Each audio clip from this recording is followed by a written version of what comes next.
talk about here is a d-instanton perturbation theory. Okay, have you turned on the recording? Because you had asked me to check if the recording is on. I don't see it here on my screen. Okay, then wait a few seconds. It's saying it's recording on mine, but it hasn't started yet. So. Okay, fine. Then it must have started. I don't see it on my screen yet, but I think it should be okay. I can continue, right? Yes, I think it's recording. On my screen, it says it's recording. Okay, fine.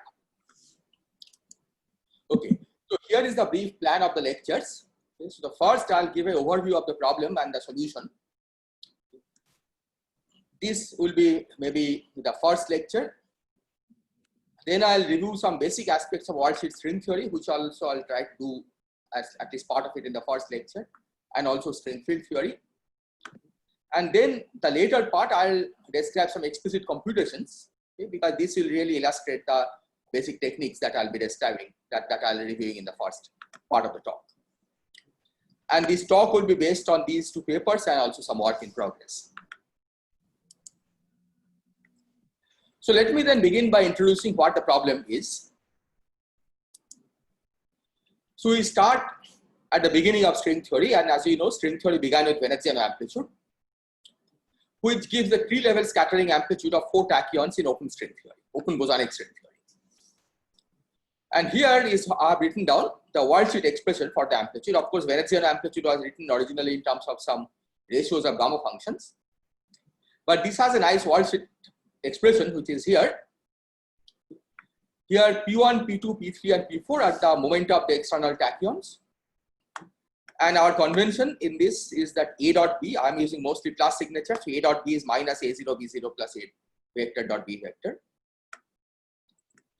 Now if you examine this amplitude, this expression over here, you can easily see that this diverges for whenever 2 P1 dot P2 is less than or equal to -1, because that's a divergence from the y equal to 0 end. And it also diverges when 2 P2 dot P3 is less than or equal to -1. That's a divergence from the y equal to 1 end.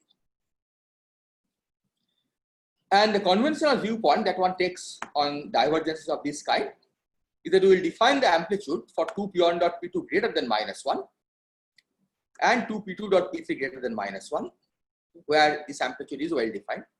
And then we'll analytically continue to other kinematic regions, okay, where the integral itself is not well defined. Now, I should just add that this problem that there are divergences is not to, doesn't have anything to do with the tachyons. In fact, there was divergences in 4 graviton amplitude in superstring theory, okay, where you don't expect any genuine divergence. Okay, so this is a problem in string theory or the wall-sheet formulation of string theory that you encounter divergences of this kind. But as I said, we can get around these divergences by invoking analytic continuation, because we have to just find some region in the momentum space where these amplitudes can be well defined, can be defined, and then analytically continue. However, as we will discuss, the analytic continuation does not always work. And the reason that it doesn't always work, that it may not be possible to move away from the singularity by changing the external momentum. Some examples of this have already been discussed earlier. Okay, that involves mass renormalization and the vacuum shift, okay, where the momenta are fixed and cannot be deformed. But these have been discussed earlier in various forums, and this is not what I'll discuss today. So what I am planning to do in these lectures is to discuss another situation where the analytic continuation fails, and this is in computing d-instanton contribution to string amplitudes. So I'll explain what the problem is in computing d-instanton contribution to string amplitudes. So let me just briefly say what d-instantons are. So a d-instanton is like an ordinary d-plane, but you impose Dirichlet boundary condition on all non-compact directions, including the time direction. Okay, and conventionally, one defines instantons in the Euclidean space. Okay, so you take Euclidean time, you put Dirichlet boundary condition on the Euclidean time direction as well as in all non-compact directions. And the significance of these is that these give non-perturbative contribution to string amplitudes that are important in many situations. In fact, these are the analogs of the ordinary instantons in quantum field theory, because like ordinary instantons, these are solutions that are localized in time. So they are not particle-like objects, they are not physical particles, but they are saddle points in the path integral, which can give non-perturbative contribution to string amplitudes. And here I have given a specific example.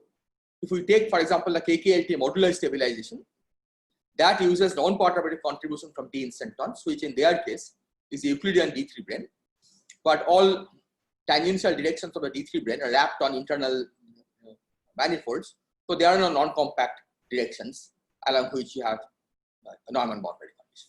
Because you have Dirichlet boundary condition on all the non-compact directions in this case. So if you want to systematically compute string amplitudes in such backgrounds, the backgrounds which have d instantons, then that will require us to compute amplitudes in the presence of d instantons. And this is generic, okay? Most string theories have d instantons in some form, and their contribution has to be included. This includes even type 2b string theory in 10 dimensions, which you know has d instantons, and there are non-perturbative effects of these d instantons that can in principle be computed perturbatively. Now the problem that we face for d instantons is that open strings living on d instanton do not carry any continuous moment. And hence the procedure that we saw earlier, that we adjust the external momenta to move away from the singularities, that doesn't work in the presence of d instantons, because the singularities cannot be, you cannot move away from the singularities simply by deforming the external moment. Are there questions so far?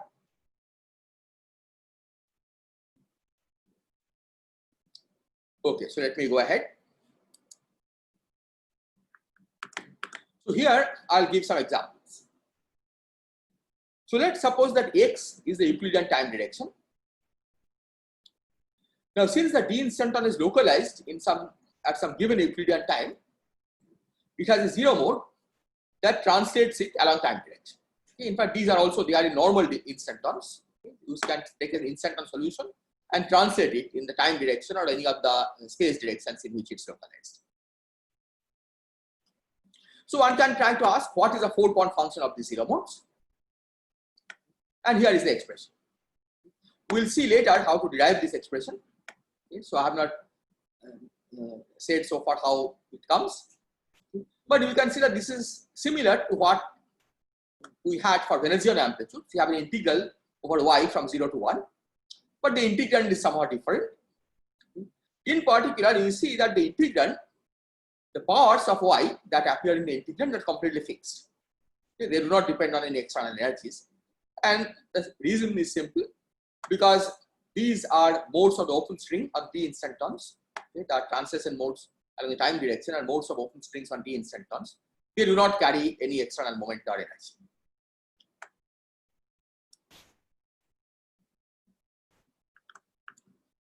So here is the expression for the amplitude again. And now if we examine this amplitude, we see that this diverges from near y equal to 0 and also near y equal to 1. It's clear from here, okay, dy y to the minus 2 and dy y minus 1 to the minus 2. And we further see that in this case, we cannot do any analytic continuation because open strings on d instantons do not carry momentum. Okay, this I have said many times, but I am saying it again. So this is an amplitude that we have to deal with. Now, what do we expect this amplitude to be? Now, on physical grounds, we in fact expect this amplitude to vanish. And we expect this amplitude to vanish because translation along x is an exactly marginal deformation of the world-shape theory. We can take the d instanton and place it anywhere along the time axis, okay, because we just put Dirichlet boundary condition on the time coordinate, but we can put any arbitrary value of x on the time coordinate. So on physical grounds, we expect this amplitude to vanish. And the question is, how do we get 0 from an integral of this kind? And this is in fact what we'll study in our first example. okay, maybe near the end of second lecture or beginning of third lecture. And we will see how to get 0 out of this divergent integral. And here I should say that there are also related work which posed a similar problem, but not as a computation of the S matrix, which is what I have done here, but as a computation of the effective potential of these fields, and those have been discussed in various papers that you see listed here. Are there any questions so far?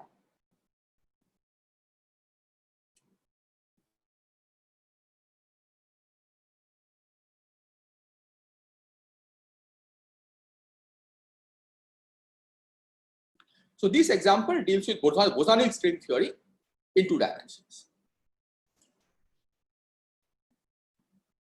Now my computer is showing my internet connection is unstable. I hope I'm audible. Maybe Nathan can respond and say if I am audible. Yes, you're fine, Ashraf. At least for me. Okay. Okay, because I just got a signal saying that my internet connection is unstable. Okay. So this is the second example, bosonic string theory in 2 dimensions. So the worldsheet theory here consists of a free scalar x that describes time coordinate. In fact, all the examples that we'll be describing will always have a free scalar x because we are talking about the instanton localized in time coordinate. But the other part is the Liouville field theory with central charge 25. So we don't need to know what Liouville field theory is for the purpose of this talk. Okay, the necessary results I'll describe as I go along. But the important point is that total central charge adds up to 26. So this is really like a critical bosonic string theory that you are familiar with.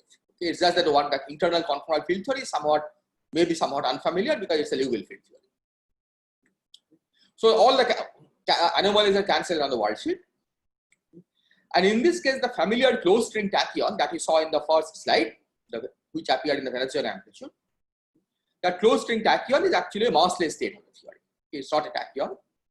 So it's a physically sensible theory. And one can ask about the various amplitudes involving this tachyon. Now in this paper, Balthazar, Rodriguez and Yin, who I'll refer to as BRY from now on, they computed the d-instanton contribution to the 2-point function, 2-point amplitude of closed string tachyons. And they found a result, okay, from the string theory side, okay, which I'll be describing. But let me add that the reason that this model is interesting is because there is a dual matrix model description that gives exact results. So you already know what the result should be. And the question is how to reproduce that result from the string theory perspective. Now here I should add that the 2-dimensional string theory is an interesting theory on its own right. But even if you are not interested in 2-dimensional string theory, it's still interesting because you have exact results available. So any general procedure that you develop to deal with the divergence problems on d-instantons that I described can be tested against the exact results that you already know. And this is the way we are going to make use of this 2-dimensional string theory, that we have some exact results, and we will test our procedure for dealing with divergences against those exact results. Okay, so here is the BRY calculation. So remember, we are computing the amplitude in the presence of d-instantons. So the leading term, so d-instantons are of course accompanied by e to the minus 1 over ts. This is the familiar instant factor associated with the instanton action.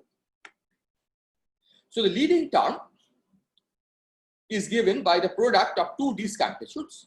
Okay, so 2-point function of closed strings. So you have a pair of disks, and you have one vertex operator inserted at the center of each disk. And the result for this was found by BRY, and this is the result. N here is a normalization constant, which I'll mention later. But the result is quite simple, as you can see. This result you can get from the matrix model side, and you can also get from the string theory side, and they match quite well. Now here GS is the string coupling constant, and minus omega 1 and omega 2 are the energies of incoming and outgoing tachyons. So the convention that I'm going to take is that incoming particles will carry negative energy and the outgoing particles will carry positive energy. That's why I have taken label the incoming particle energy as minus omega 1. So omega 1 is actually negative. So minus omega 1 is positive.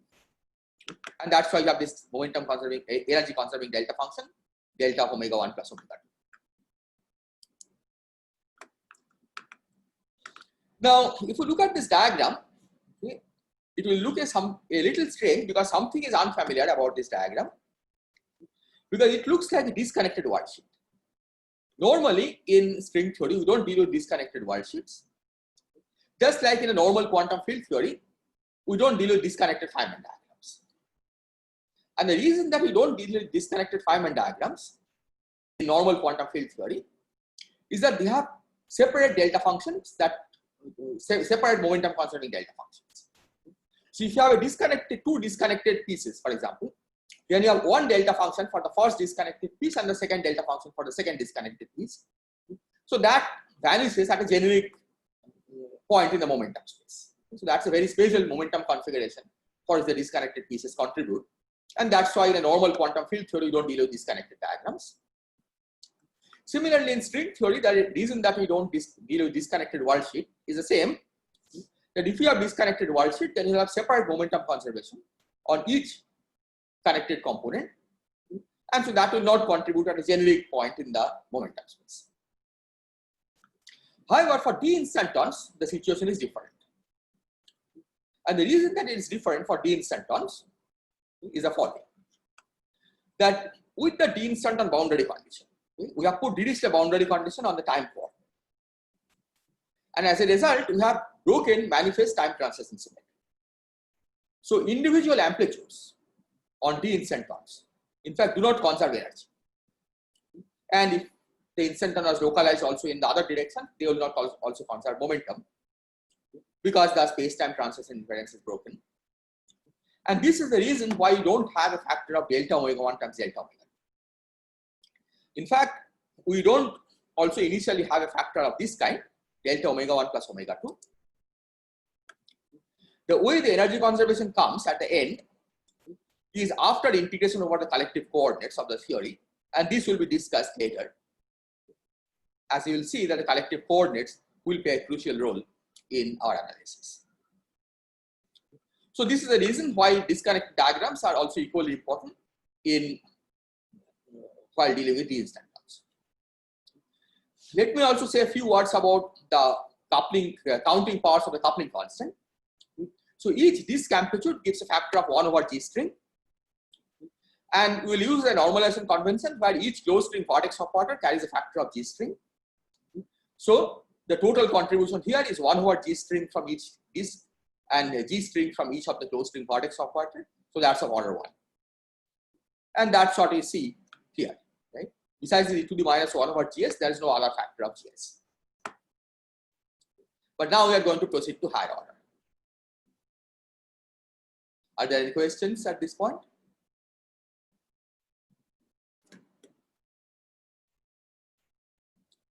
Okay, so let me go to the next order. So at the next order, there are in fact 2 contributions. In fact, I have put it in quotes 2 because there is a third contribution which I'm going to discuss only at the very end when we actually discuss the examples. But let's say there are 2 important contributions. The first one is 2-point function on the disk.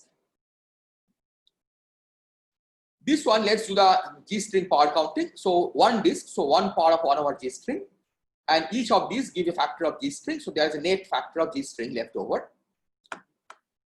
The result of this, again, it was computed by BRY, and that's given here. So you see that there is a factor of G string here. These factor, the first line, in fact, was the leading order contribution that will always factor out. Okay, so in fact, for most of the analysis that we'll be doing, it will be understood that this factor is always present. I'll not write this explicitly. Then you see that there is a factor here which is divergent. There's a y integral.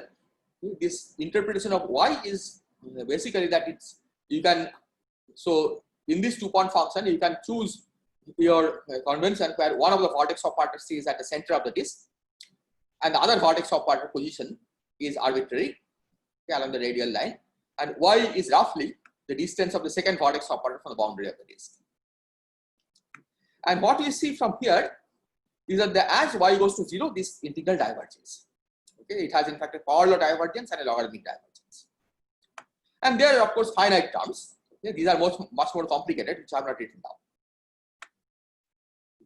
But the important point here is that these divergences that we see cannot be tamed by deforming the external energies, because the powers that appear here do not depend on the external energies, and this is unlike in Venezian amplitude and similar to the example that I described earlier, where the powers are fixed. And again, as you will see, this has to do with the fact that open strings on the d instantons do not carry energy.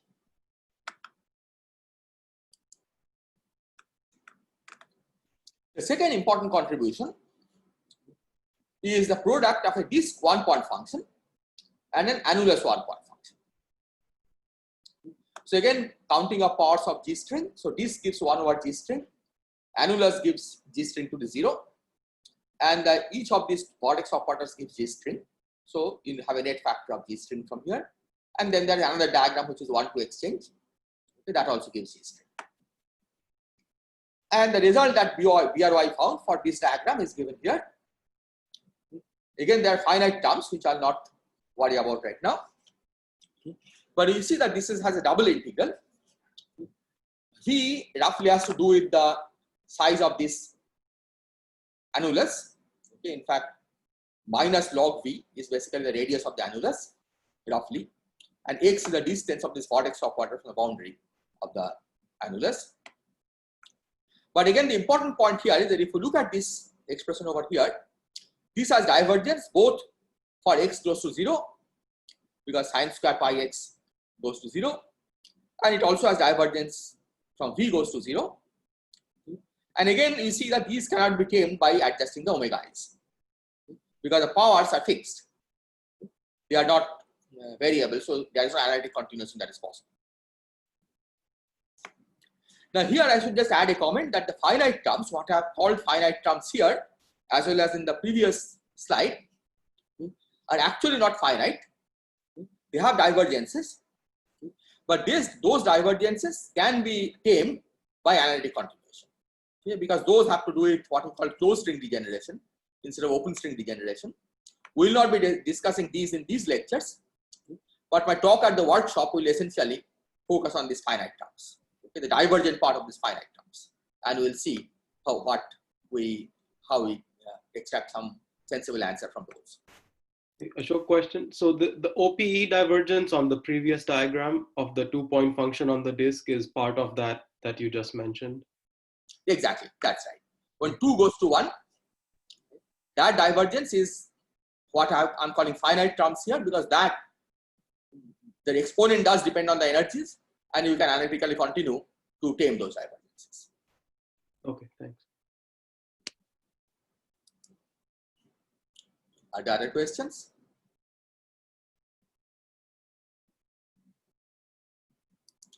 Okay, so let's proceed.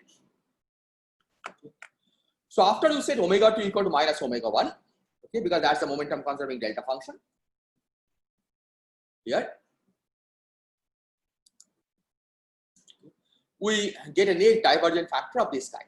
Okay. Again, as I promised, that the first line I'll omit from now on. Okay. This is a common factor that will be there, and that I'm going to omit. So what BRY did is to say that let's look at this, and we can replace this by a plus b omega 1 square. A is some constant. Okay. You can see all these divergent parts you dump into one constant. B is another constant, the coefficient of omega 1 square. And A and B are unknown constants. Okay, you have divergences, so you don't know how to deal with them. And then they numerically fitted the known results from the matrix model with this as a function of omega 1. And when I say with this, of course, the very important role is played by the finite terms as well, because the matrix model, of course, doesn't know about divergences; it knows about the final answer. So after they added the finite terms and these, they fitted and got some numerical estimates for the best fit results. And here are the results that they found. The question that we will be interested in is, can we get these results from string theory without invoking the matrix model? Well, after all, string theory is not supposed to have any divergences. So if we have to invoke the matrix model, that will essentially say that the string theory by itself doesn't have a full technology to get the final answer. But what we would like to see is to get these results directly from string theory and then compare the matrix model results. So we'll see how far we can get. We'll see, in fact, that the answer for B is minus log 4, which is pretty close to the numerical value that they found. I would have liked to tell you the answer for A. Okay, unfortunately, the calculation is not yet complete. But I'm 90% confident that this answer is most likely minus half. Okay, but again, I cannot put it down in writing because the calculation is incomplete. But we'll see in detail how these come about in our analysis. Are there questions?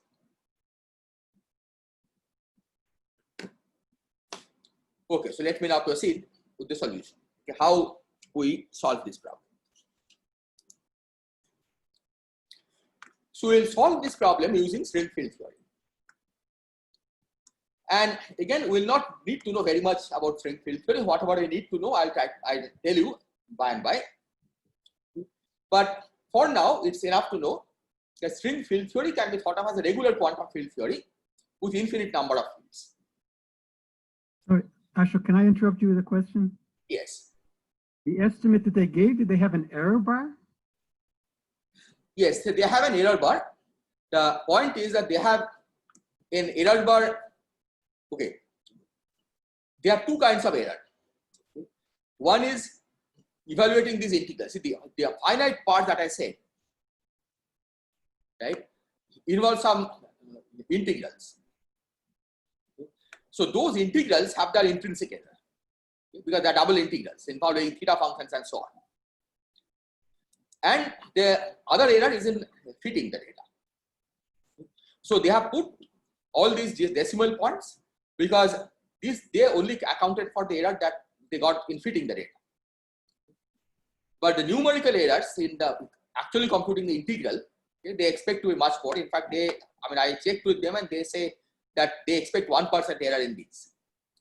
And as you can see that these are within 1%. This is within 1% of this, and if the result here is minus half, that will also be within 1% of this. Can I just add a quick comment? I mean, the integrals are more than just double integrals because they also have integration over conformal blocks and integration over livable momentum. So actually, for the endless one-point case, there's also integration over conformal blocks, which one has to then truncate and approximate. So they're further source of potential errors. I see. Okay. Okay. So you agree that the error can be 1% in these? Yes. Okay. Thank you. Okay. Are there other questions?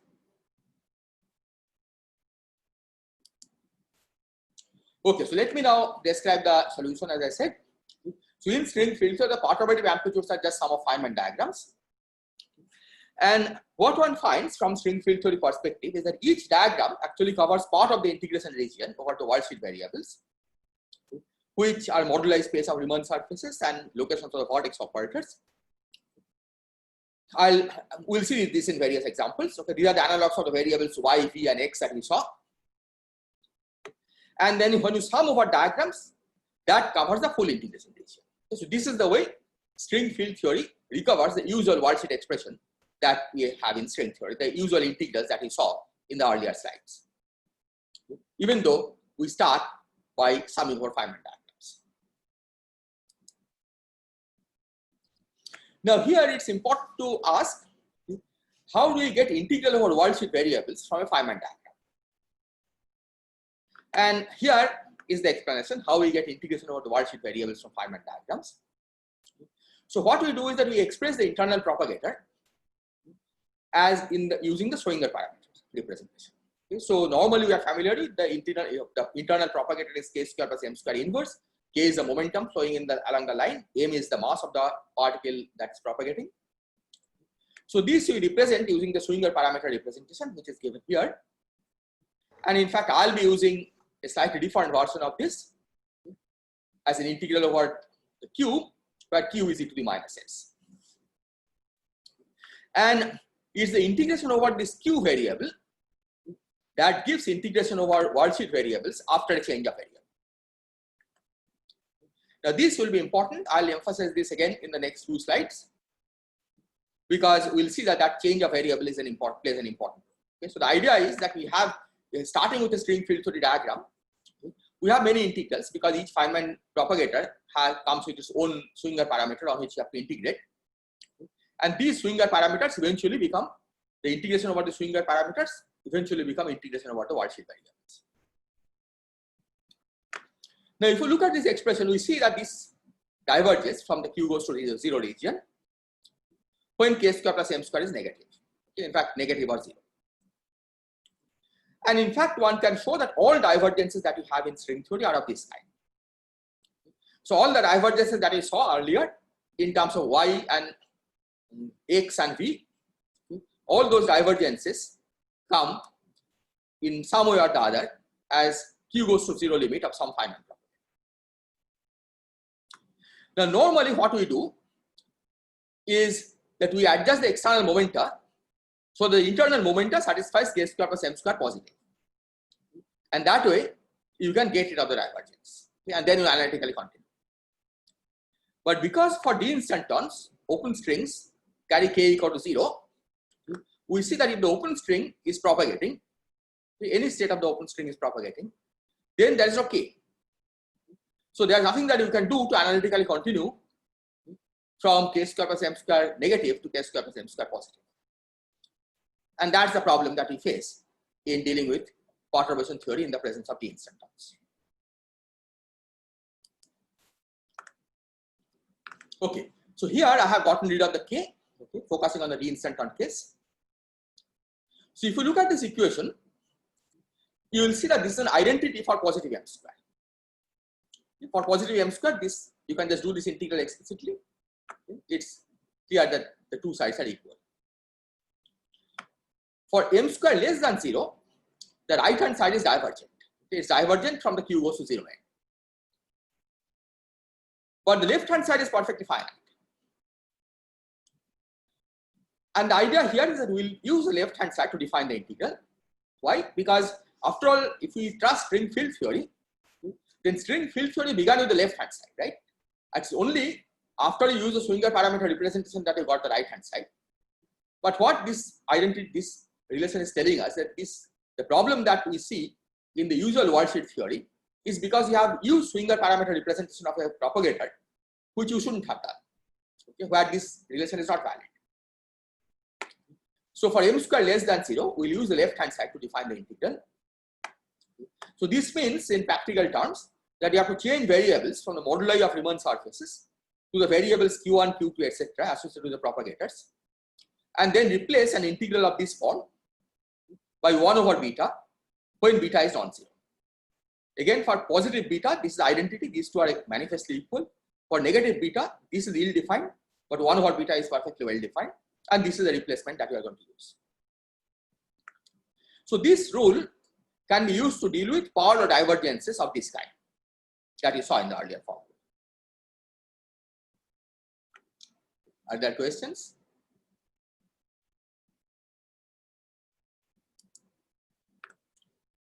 Now here, I am emphasizing this again, even though I have said it before, that if you want to actually implement this procedure, then it's crucial that we transform the original integration variables like y, v, x, etc.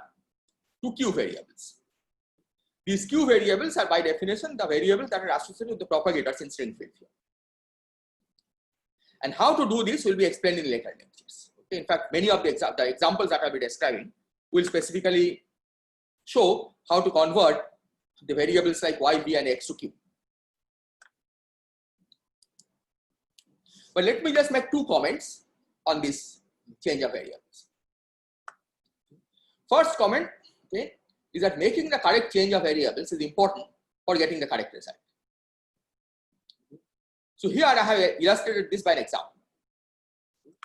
So I have given the replacement rule, and if you set beta equal to 1 in that replacement rule, or beta equal to -1 in that rule that I gave, you get a replacement rule like this. Integral dq, q to the -2 is -1. Obviously, this is divergent, but the rule tells us that this divergence you should replace by -1. Now let's suppose that we change variable from q to q prime, but q prime is defined here. And just to make this more explicit, I have written the variable, change of variable in a different way. 1 over q prime is 1 over q minus c. C here is some constant. Then it follows from this that dq over dq q to the -2 is the same as dq prime q prime to the -2.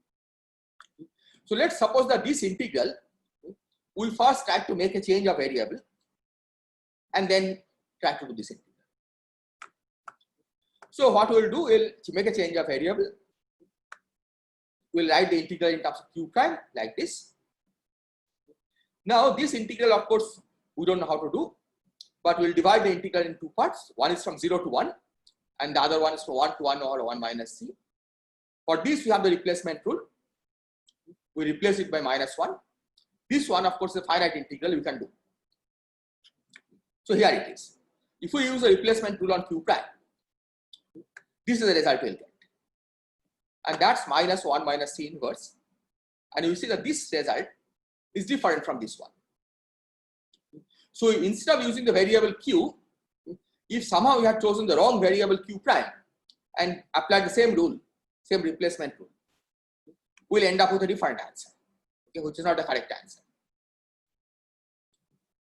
So it's important that we make this change of variable correctly. Are there questions?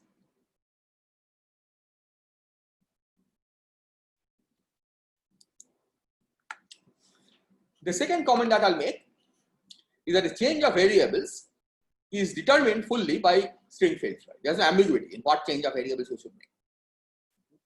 But in general, the change of variable may not take a simple form. So in particular, let's go back to this formula again, the 4-point function of transition and zero modes, okay, which you have to deal with eventually.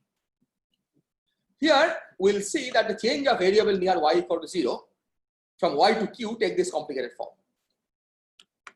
Here, alpha and gamma are constants, they are parameters of string field theory. I'll explain what they are when we discuss this example. The final result, of course, will be independent of alpha and gamma. Final result after we take into account everything. But what we are seeing here is that you cannot simply say y is equal to q and apply this formula, apply this rule. Okay? Or you cannot say y minus y equal to q and apply this rule. You will end up with wrong answer. Okay? You have to really go through the string field theory prescription for how to change variables, carry out the integral, and then get the answer. Okay? And that is bound to give the correct answer.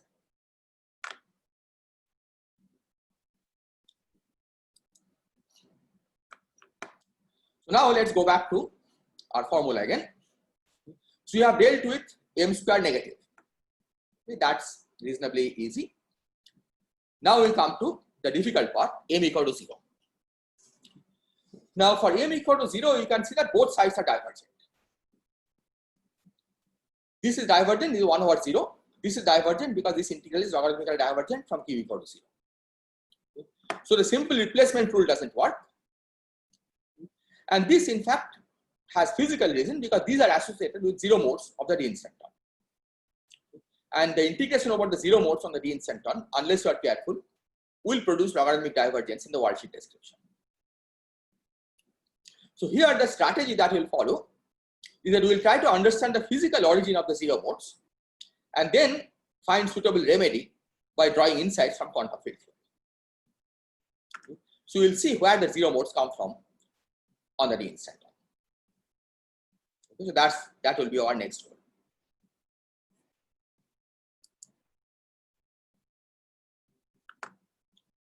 So the first set of zero modes They are reasonably easy to understand. So they simply follow from the fact that the d instantons have 0 modes associated with translation of the instanton position along transverse directions. I have already introduced them before, right? That when you translate the instanton position along transverse directions, it doesn't cost energy. You can place the, it doesn't cost action. You can place the d instanton anywhere. So those are 0 modes.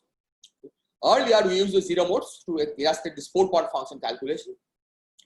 Now we are talking about the 0 modes in the internal line. So these 0 modes are known as collective coordinates. I'll denote them by phi. Okay, so they correspond to massless open string states. And we will see what these are. Now in quantum field theory, the treatment of the these 0 modes is well understood, because even normal instantons have these 0 modes. Instantons in QCD, for example, have translation and 0 modes of this kind. And the procedure over all the modes of the instanton other than phi, other than the 0 modes. And we treat phi as a background, which basically means that we can take phi, we can place the d instanton anywhere along the time axis or along the other spatial axis. So what this means that in practical terms, that while evaluating Feynman diagrams in the presence of d instanton, we have to remove the phi contribution from the internal propagators, but we will have to keep the phi's as external states, okay, because you want to study the amplitudes in the background phi.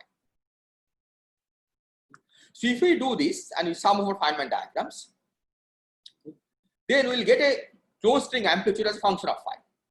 So let's call this f of phi. And then we compute the integral over phi at the end. Okay, this is done explicitly as an integral and not by Feynman diagram expansion. So this is the procedure that one follows for a normal instanton in quantum field theory. And the idea is that we will try to follow the same procedure for d instantons. Is this clear? Are there questions? What do you mean by removing phi contribution from the internal propagators? Can you elaborate?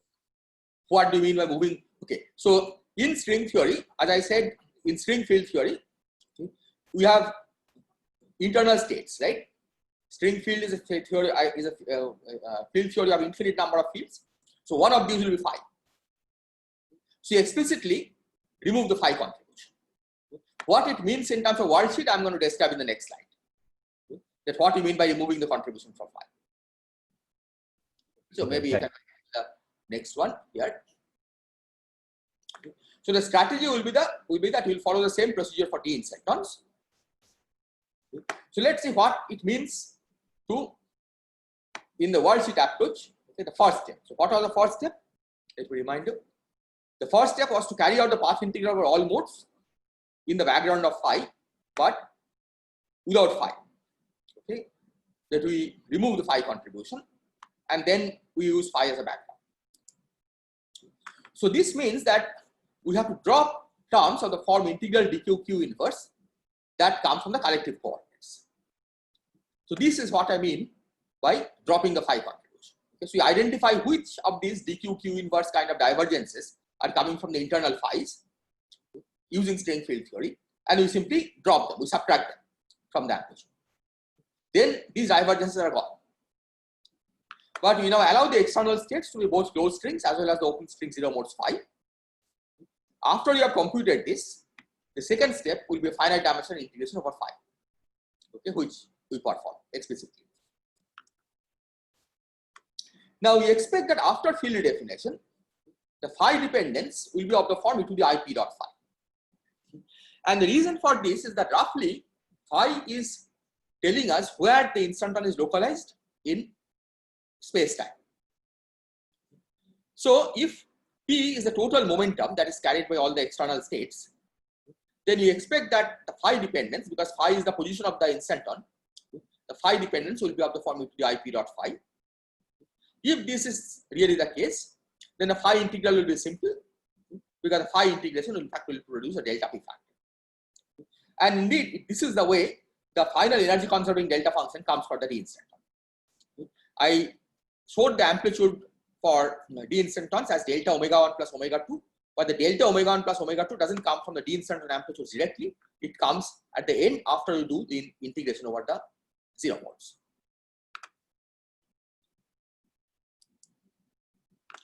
But here again, there's an important point. And the important point is that the 0 mode that we get from open string field theory, that in fact will be related to collective mode phi after the field definition. Okay, it's not that whatever modes you get from open string field theory is directly phi. There could be a field definition involved. And it's only after this field definition that we expect that we get the simple dependence of this form. So what we need to do for d instantons is after you have computed this function f of phi, let me go back one more slide. After you have computed this function f of phi, if phi was directly the collective coordinate, the translational 0 modes, then we would have automatically got f of phi proportionality to the ip dot phi. Then this part is trivial. But if you find that f of phi is not equal to ip dot phi, you have to first find the appropriate field definition that makes f of phi proportionality to the ip dot phi. After that, you can do the phi integral. But the price you pay is that this field definition may induce a Jacobian. Because you see, if you are committed to use open string field theory or string field theory, then the integration measure is not up to you. It's fixed by string field theory. And we will see later how the integration measure comes. So if we are making a change of variable, we have to take into account any Jacobian that comes during that change of variable. So this Jacobian has to be taken into account, and this may give rise to new contribution to the amplitudes. And indeed, we will see an example of this in later lectures. Okay, we will get a non-trivial Jacobian whose contribution has to be taken into account in computing the final amplitude. Are there questions?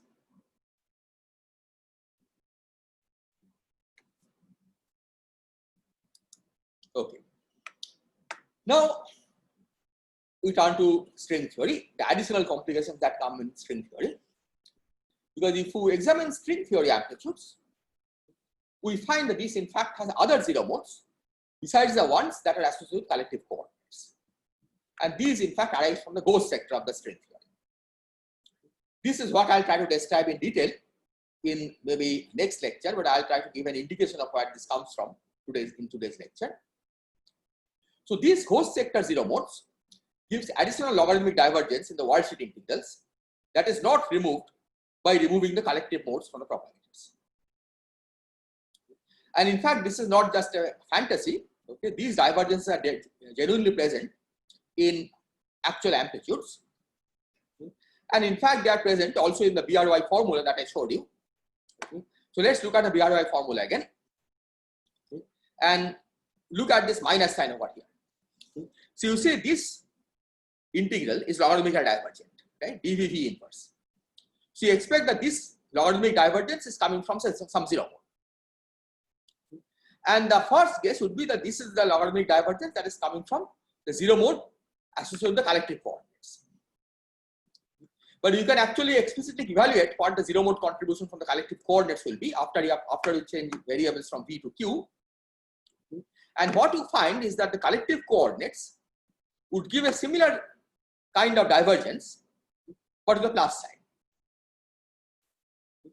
So we have an extra divergent factor of minus 2V inverse that is not accounted for by collective coordinates. And these in fact can be traced to the divergences that are coming from the ghost sector. And we have to take into account these divergences as well before we can make sense of these integrals here. So this understanding the origin of these divergences and the treatment, this will require some knowledge of worldsheet string theory and string field theory. And this is what I'm going to describe next. Are there questions?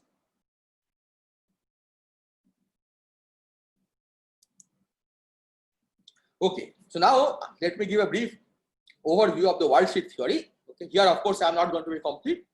I'll assume that most of you are familiar with worldsheet theory, okay, but I'll just do this anyway to set the notation straight. So we'll be interested in bosonic string world sheet theory. By the way, I should have said that even though I'm focusing on bosonic string theory, all that I am saying is also valid for superstrings. It's not that you don't have to deal with these divergences for superstrings. The best that you can get away with are tachyonic divergences, but the zero mode divergences that we encounter, which in fact are the main sources of problem, are also present in superstring theory. Okay, but we'll focus on bosonic string world sheet theory. So this contains a C equal to 26 matter CFT, and the ghost fields, the two holomorphic ghost fields BC, anti-holomorphic ghost fields B bar C bar, they have conformal weights 2 0 -1 0, 0 2 and 0 -1. And the ghost number assignment that will make is that ghost number is 1 for C and C bar and -1 for B and B bar. So we'll assume that whatever matter CFT you are using for C equal to 26 has a Euclidean time coordinate x and then a C equal to 25 CFT.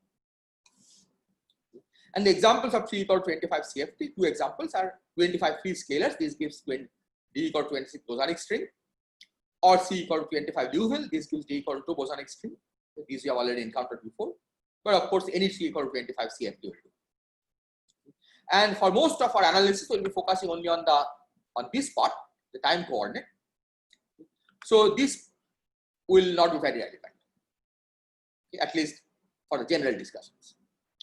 In explicit examples, of course, these will be relevant. The other point I want to mention is that I have put this Euclidean, I have mentioned this Euclidean time coordinate many times, because D instantons are really to be thought of as Euclidean solutions. Okay, just like normal instantons are Euclidean solutions. But in actual computation, when you do perturbation theory around D instanton, you can in fact forget the fact that you are using Euclidean time coordinates, and you can directly work with Lorentz sensingation. Okay, because you are supposed to do Euclidean calculation and do analytic continuation. Okay, but for practical computation, it doesn't really matter. You can directly take that time coordinate x to be Lorentzian.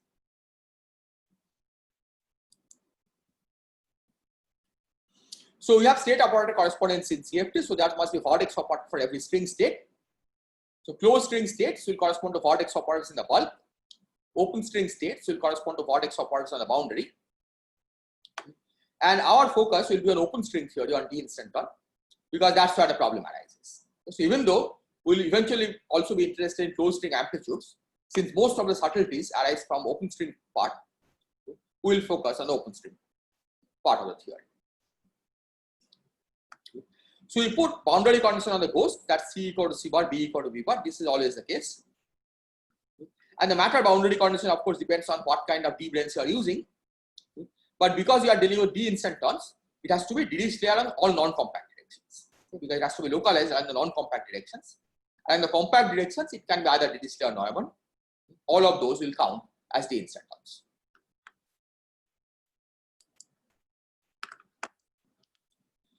Here is a mode expansion of the fields.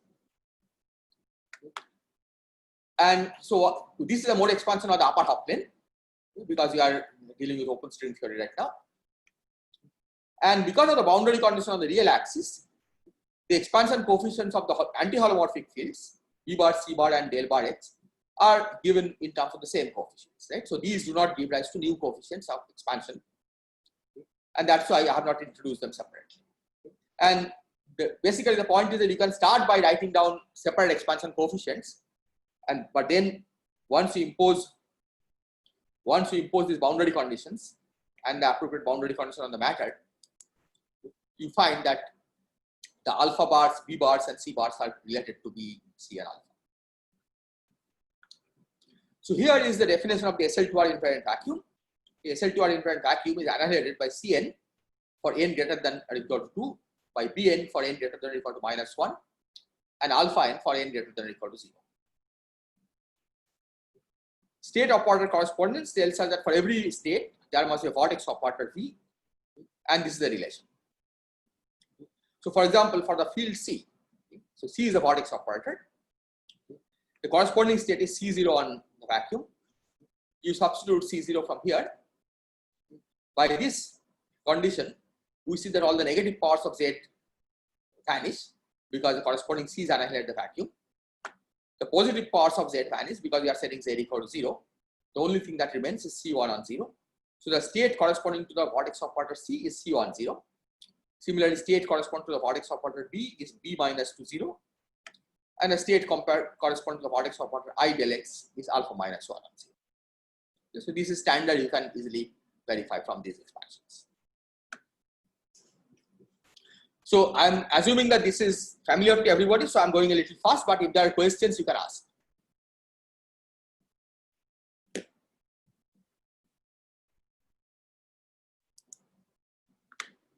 Okay, so here I have given the singular parts of the operator expansion. So BC has a singular part, which is 1 over Z minus W. Del X has a singular part, which is 1 over Z minus W square. Now, often we put a factor of 2 here. Now, I have not put that factor of 2 because as you will see that the explicit numerical factors will be mostly unimportant for what you are going to do. The reason is that because all the calculations that need these numerical factors have already been done by somebody else, so you have to just use the result. Okay, so that's why I have not been very careful about these overall factors. But from this operator expansion, the singular parts of this operator expansion, we can calculate the anti-commuters of the oscillators of B and C and of the oscillators of alphas, which are given here. And the idea is that the states in the Hilbert space are created by the action on the SL2R infinite vacuum of all the oscillators which do not annihilate the vacuum. So for example, C minus n for n greater than or equal to minus 1, they don't annihilate the vacuum. For n equal to minus 1, for example, it's C1. We have seen that C1 doesn't annihilate the vacuum, right? Cn annihilates the vacuum only for n greater than or equal to 2, so C1 doesn't annihilate the vacuum. Similarly, for B and for alpha. So these oscillators act on the SL2R infinite vacuum to create non-trivial states. Here is another statement: physical open string states have host number 1, and so they are described by vortex operators with host number 1. This statement may not be familiar to everybody, so let me just explain briefly what this statement corresponds to. Because normally you think of the vortex operators having host number 0, right? We don't need to put vortex operator host number in the vortex operators. So I'm going to come back to that here. So let's imagine, for example, that you have the time transition of the t instanton corresponds to 0 mode, which is what we have called phi. So phi is the state of the open string. So which state of the open string is it? Is this state C1 L alpha minus 1 0. So this has total L0. L0 is a Virasoro generator, 0 mode of the Virasoro generator. It has total L0 equal to 0. That's why it's a 0 mode. The corresponding vortex operator is here because I del X is associated with the operator alpha minus 1 and C is associated with the state C1 on vacuum. And we see that this has host number host number 1. And it's in this sense that I said in the previous slide that physical open string states have host number 1. Now these are what we call unintegrated vortex operators. There are also integrated vortex operators, which are described here. So if you take a generic physical open string state, we can write that vortex operator as C times W, where W is a dimension 1 primary in the matter sector. And given an unintegrated vortex operator of the form C times W, associated integrated vortex operator is given by W. Right? That's the way you make association between unintegrated and integrated vortex operator. In general, this is more complicated and we'll perhaps discuss an example later in the lectures. So both vortex operators are important. Okay, so this is what I'm going to describe in the next slide. Okay, we need both unintegrated vortex operator as well as integrated vortex operator for our computation. Are there any questions?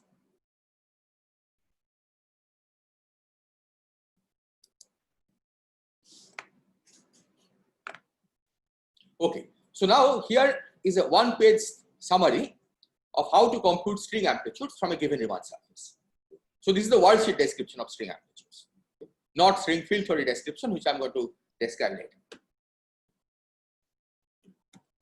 So we take a Riemann surface, possibly with boundaries. In particular, if you have d instantons, of course you have boundaries.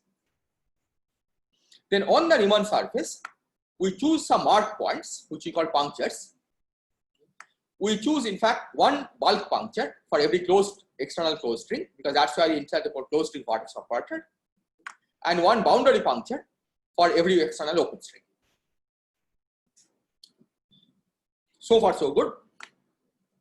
So if the Riemann surface has conformal killing vectors, and we'll see an example of this in the next slide, then we can use these conformal killing vectors to fix the locations of some of the punctures. In fact, if there are k conformal killing vectors, then you can fix k parameters. So every bulk puncture has 2 parameters, every boundary puncture has 1 parameter. So you can fix k of the punctures, k of those parameters to anything that you like using these conformal killing vectors. Then the prescription is that we will insert unintegrated vortex operators at fixed punctures and integrated vortex operators at variable punctures. Then you also need to insert some additional B ghosts, which I will not describe now, but I may describe later in the lectures. These B ghosts are to be inserted, one for each modulus of the Riemann surface. Then evaluate the corresponding correlation function of this B ghosts, the vortex operators on the particular Riemann surface. And then you integrate this over the locations of the punctures and the moduli of the Riemann surface. Where by locations of the punctures, I meant locations of the variable punctures. The fixed punctures, of course, are fixed. We don't integrate over the locations of those punctures. So this is basically the procedure that one follows in computing string amplitudes. And in the next slide, I'll describe a simple example of this procedure. Are there questions?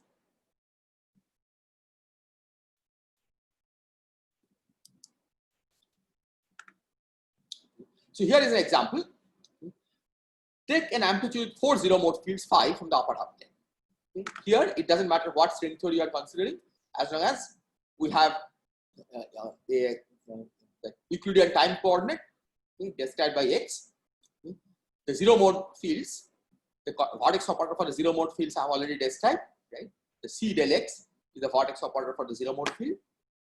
So you take the amplitude, tree amplitude for 4 of the zero mode fields on the upper half plane. The upper half plane has 3 conformal killing vectors which generate an SL2R isometry. Here is the SL2R transformation. These are 3 parameters because AD minus BC is 1. So one of the parameters is 1. So these are 3 parameters. Using this, we can fix 3 of the punctures. So let's suppose that we fix 3 of the punctures at 0, 1, and infinity. And 4th puncture, of course, the variable puncture. Now we can put it at y. The amplitude of this 4 phi's is given here.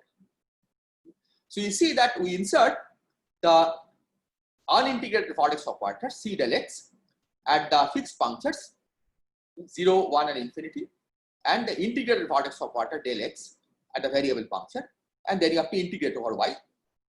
Now you may ask why from 0 to 1 and why not from minus infinity to infinity.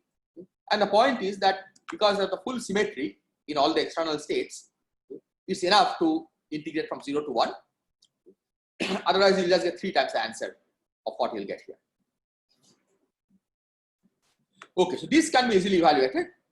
The 3-point function of the ghosts are known. Okay, with appropriate normalization, this is the answer for 3-point function of the ghosts.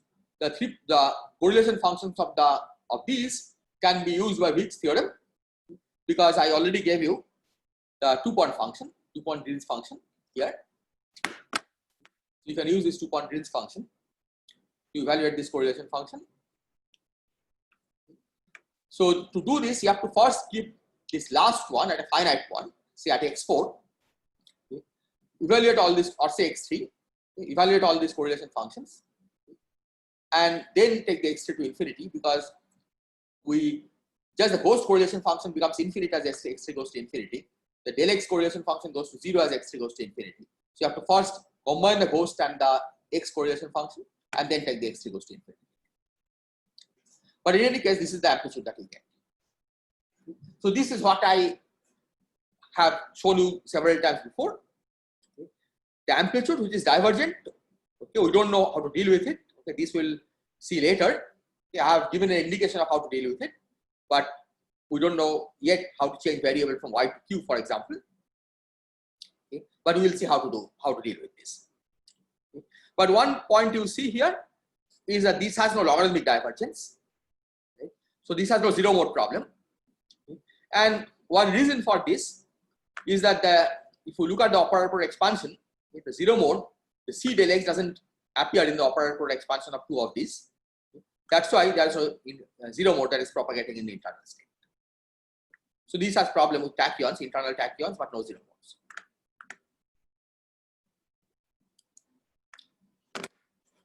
However, there are plenty of states, other states with L0 equal to 0. The transition zero mode that we have been describing is C1 alpha minus 1 on 0. This is L0 equal to 0. But this we describe how to deal with. Right? We have to remove its contribution from internal states. And then we integrate to what the zero mode field at the end, recovering the energy conserving delta function. But what about these states? These also have L0 equal to 0. And indeed, because of these states, we are going to get additional logarithmic divergence in the worldsheet formulation. In fact, if you look at the divergence in the BRY formula that I mentioned earlier, this fact, this minus sign over here, can be traced back precisely to these zero modes that arise in a ghost sector.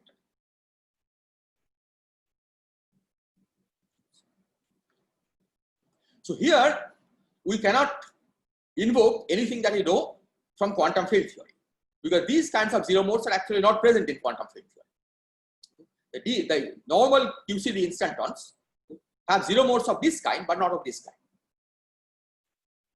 Nevertheless, these will give additional logarithmic divergence in the worldsheet formulation. And to understand how to treat them, we actually have to turn to string field theory.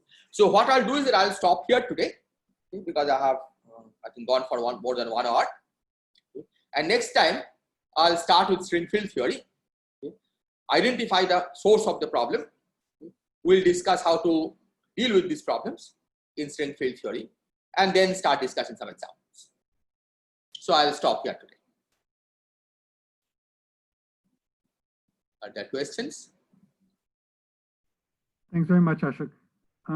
I have a question, and then maybe we can ask other people. So the extra states, I guess you will discuss tomorrow, but aren't these ghosts and anti-ghosts in ordinary field theory? Yes, indeed. Well, yeah, but the point is not what happens in ordinary field theory, that these do not give divergences of the kind that I'm going to describe. These are indeed ghosts and anti-ghosts, but they carry momentum. So they do not cause the kind of divergences that I'm going to describe in the next in this talk. Right? See, normally when you do the instanton contribution, right? You integrate over the collective modes, and you are done. You recover the energy conserving delta function. Okay. But if you are done, okay, let me put it this way. If you are trying to do the full Batalin-Minkowski quantization of ordinary quantum field theory in the presence of instantons, you will probably see these, start seeing these. Okay, thanks. So are there questions? People can just turn on their microphone, I think.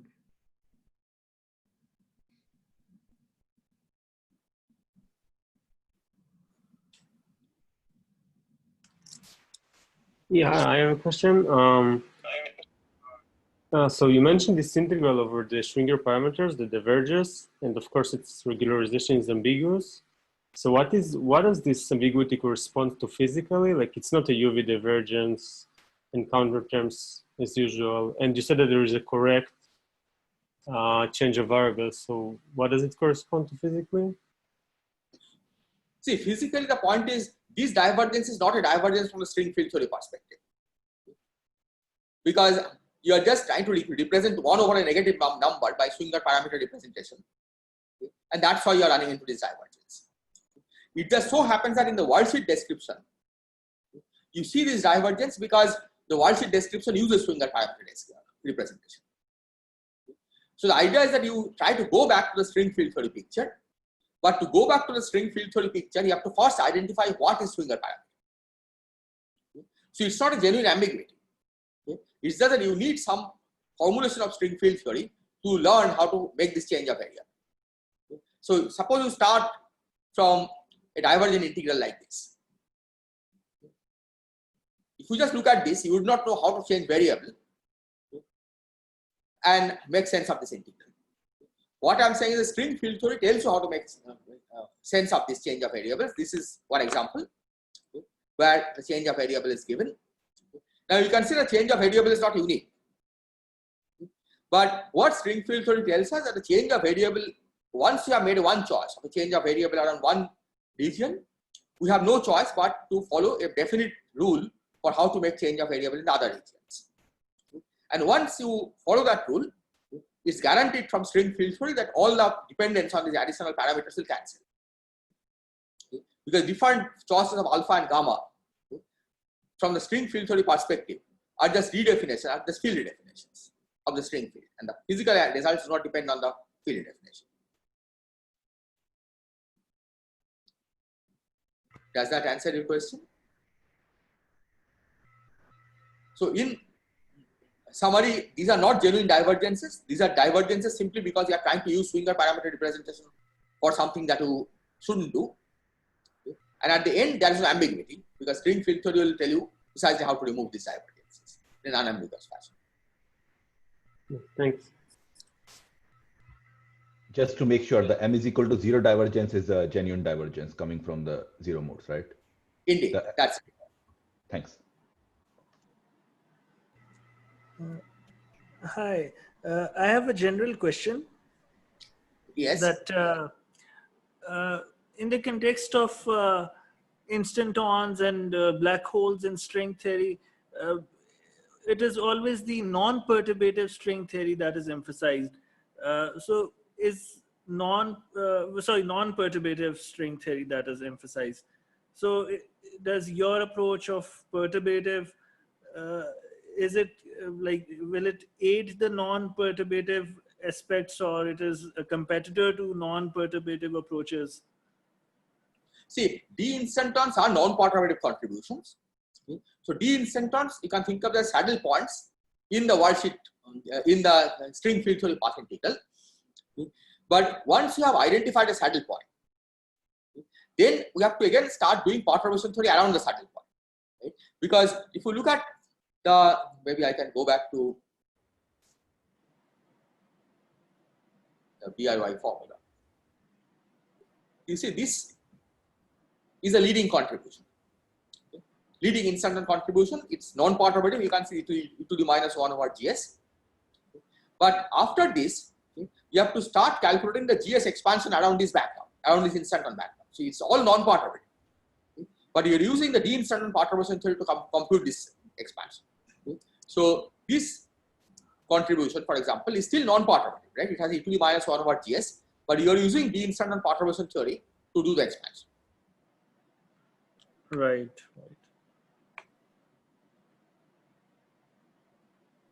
Yeah, around every saddle point, you have to do a perturbation expansion to systematically compute corrections. Right.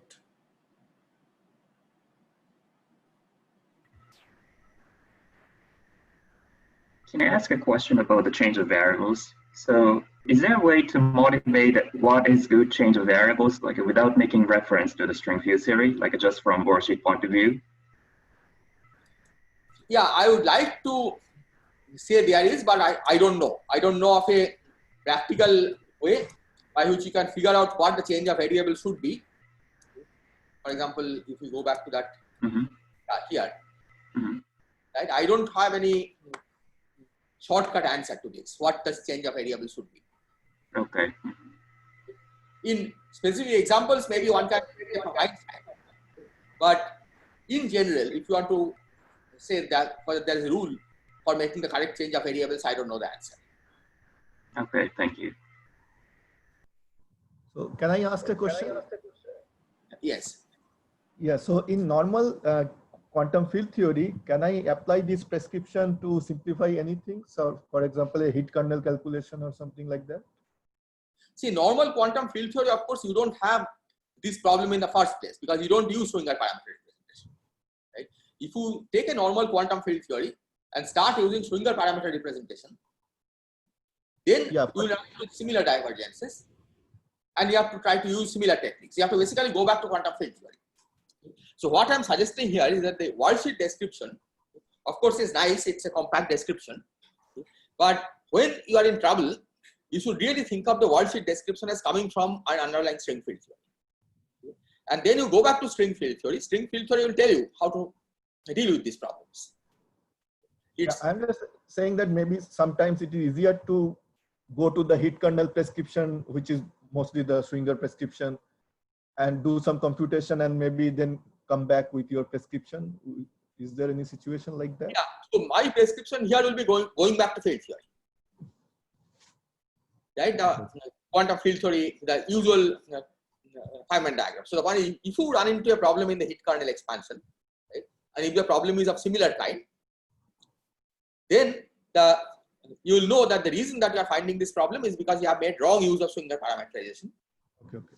So then the solution I am offering is that you go back to the original field theory description and repair it. Okay, thank you. So just going back to Shota's question, do you think there exists some other way of doing it besides going to string field theory? Yeah, I don't know in general. I would like to, if there is a shortcut, of course, it will be nice to know. But is there any reason to believe that there is a shortcut? That's what I'm asking. At least I don't know. Maybe others can have comments. Because somehow you're using unitarity and that forces you to go back to a string field theory, I think. Yeah, maybe unitarity, I don't know. Okay, at least in the BROI example, I don't know how to do it directly using unitarity. Okay, but maybe it's possible. Even in this one, even for this one, right? Okay, here of course we know that the answer should be 0 because it's flat detection. But if we didn't know this, I don't know how to get the answer without invoking string field theory. A question, Ashok. Is there a way to think of the instanton background like you do, for example, if you start with a string field theory around one conformal background and then you can expand around another conformal background and you reconstruct through the proof of background independence that around the new conformal background you also have a string field theory. Is there a sense that that applies to instanton backgrounds? Like, can you do all kind of operations first that situate you on a new background that you call instanton background, and then you'd have an ordinary string field theory on that? Indeed, you can have. I mean, if you, this has been done for open string field theory. I don't know how to get it from closed string field theory, but there are papers where you start from an open string field theory on say D3 Bren, and you can get a D instanton as classical solution, and then you can start expanding around that. Okay. But I don't feel that this problem will be resolved that way, or it may become very complicated. Yeah, maybe we can do it. I'm not sure. I have a feeling that to get this expansion, for example, if we think of a D instanton as a classical solution in open string field theory on a D3 Bren, and then try to calculate this 4-quant amplitude, it will be hard. To get an expansion of this kind will probably be very hard. I see. Thank you. Ashok, can I ask you again about this 4-point amplitude? So this expression is something one would have encountered just in conformal perturbation theory for marginal deformation, and it would be an obstruction to exact marginality at the next leading order in conformal perturbation theory, and usually in the quantum field theory context, we're not we don't involve string field theory to handle this, right? We would say that any ambiguity will be absorbed by some finite redefinition of the deformation parameter. Could you comment on that? Yeah. So in this case, of course, if you think of this, if we knew already that this is exactly marginal, it is true that you expect this to be 0. So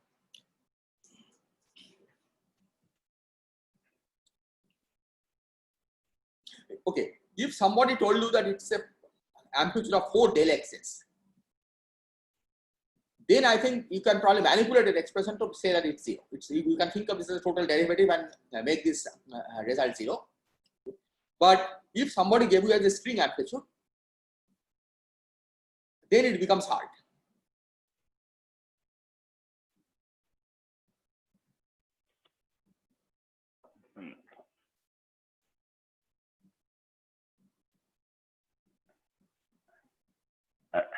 So there, I mean, yeah, so if you think of this as exact marginality, of course, you have to look at a 3-point function, and we know that if you take 2 partial x, their operator product doesn't have a partial x, right? So it's exactly marginal.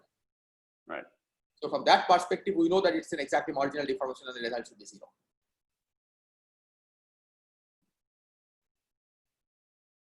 But if we didn't know that you are trying to compute the correlation function of an exactly marginal operator, and you got this S matrix, I don't know how to argue that this is 0. I guess what I'm trying to say is that if you have some quantum field theory, I guess in this case, just in the 1D example, if you have a generally quantum field theory in some dimensions with the exactly marginal direction, and someone tells you that this quantum field theory has that exact marginal direction, but just hands you this deformation operator as linearized order, you will compute some quantity like this, like this A, that will be the obstruction to third order inconformal perturbation theory of the exact marginality. And I guess, I mean, in that case, one would, this kind of power divergence would be encountered, and one would say that, there's some renormalization scheme that's chosen to cancel these power divergences and somehow arrange the answer to be, and the answer will be, it's supposed to be 0 once that's taken into account, right? Yeah, so I would say string field theory, what it does, it basically provides a regulated amplitude already. The Worldsheet UV regulator that we need is automatically provided by string field theory. So you can think of string field theory as providing a UV regulator, and there everything is explicit. And you can see the exact marginality without invoking any UV divergence. Okay.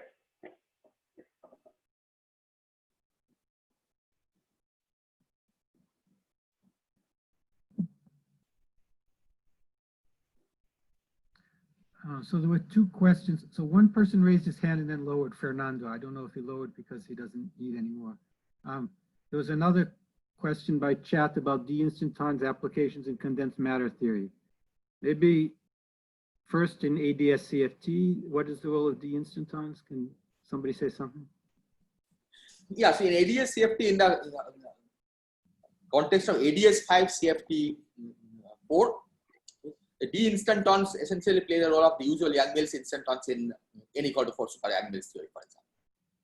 So this was done by Green and Gutperle, and then many other people have worked on it, where they showed that if you look at the d-instanton in induced amplitudes in string theory, they correspond to the usual instanton induced amplitude in n equal to 4 super Yang-Mills theory.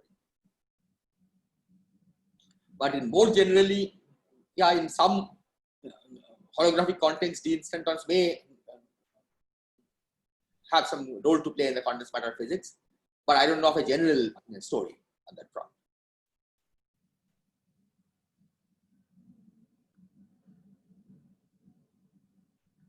Okay, are there any other questions?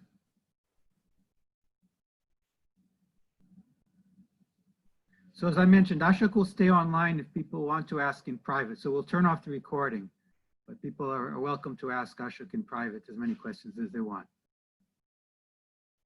Okay, so there are no more questions. We'll see you again at, well, whenever the time is in your time zone. So thanks again for a wonderful lecture, Ashok. So we'll see you. Bye-bye. Bye.